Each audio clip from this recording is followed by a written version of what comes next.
దానివల్ల కొట్టడానికి పోయినా ఉమ్, శంకర్ 2-3 సార్లు ఆపిండు, ఒక్కసారి కాదు. ఆ రోజే బట్టలు ఇప్పి కొడుతుండారు. ఉమ్, శంకర్ అన్న ఆపినందుకు నేను ఇక సైలెంట్ అయినా. అచ్చా అచ్చా. పోనీ ఆడ చిల్లరగా గానికి నీదెక్కడ వాందెక్కడ, ఉమ్, ఆడే చిల్లర వేసుకొని తిరుగుతున్నాడు. అందరు తెలుసు అవును. 1 గ్రామ్ గోల్డ్ అని, కానీ మీడియాలోకి తెలియదు. అవునవును, తెలియదు కదా. మీడియాలోకి నిజంగానే గోల్డ్ అని. అవునవును.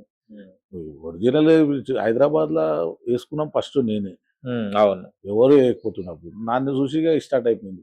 నా ఉమ్, డిజైన్లు బట్టి ఆ డ్రోల్ కూడా ఆ డిజైన్ వాళ్ళు నా ఉంగరాల్లో తయారు చేసి ఆహా, వాళ్ళకి తెలియదు అప్పటి వరకు. అదే అదే. నా ఉంగరాలు చూసే డూప్లికేట్ తయారు చేసింది. ఉమ్, అందుకు అవి తీసి మళ్ళీ వేరే కొత్త చేయించాం. ఓకే ఓకే, ఎక్స్చేంజ్ చేస్తుంటారు కొత్త కొత్త మోడల్. కొత్త మోడల్ అచ్చా అచ్చా. నాకు చూసే చేసి వాళ్ళు ఓకే.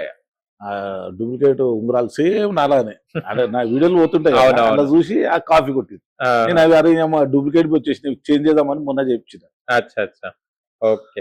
చాలా మంది నా ఫ్యాన్స్ కూడా అంటున్నారు ఇప్పుడు అతను ఏదో బర్గర్ గా ఏదో బట్టలు ఇప్పి కుడతారని, గాడిద మీద అని, అవని ఇవని. మురిగా కుక్క కరుస్తుందా బాస్ ఎప్పుడైనా? ఓకే. నీకు దమ్ముంటే నీదేందో నువ్వు చూపి. ఎంతసేపు మన శంకరన్న వచ్చి ఆపకపోతే మేము కొడుతుండని, శ్రీశైలం కాక ఆపుతున్నాడని ఎందుకు వాళ్ళ పేర్లు ఎందుకు ఇస్తావు? నీకు దమ్ము లేదా? వాళ్ళ పేర్లు వీళ్ళ పేర్లు ఎందుకు ఇస్తావు చెప్పు? వాళ్ళు ఎక్కడో పాపం వాళ్ళ పనిలో వాళ్ళు ఉన్నారు. వాళ్ళు వీళ్ళు ఎందుకు భయ? నీకు రాదా? నీకు చేత కాదా? నువ్వు మాట్లాడి ఏదైనా ఉంటే అందరి పేర్లు ఎందుకు మెన్షన్ చేస్తున్నావు? మీరు ఇంతసేపు చెప్తాను కానీ పేరు ఎందుకు చెప్తలేరు వీడియోలో?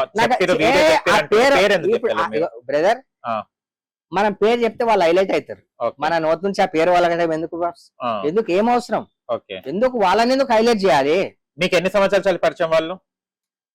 బ్రదర్, గత 10 సంవత్సరాల నుంచి అందరం కలిసిమెలిసి ఉంటాం. మార్కెట్ లో అందరం ఒక కుటుంబం లాగానే భావిస్తాం. సరే, ఇప్పుడు ఇంతమంది gold man, real gold man, ఇప్పుడు హైదరాబాద్ లో చాలా మంది పెద్ద పెద్ద గోల్డ్ మ్యాన్లు ఉన్నారు.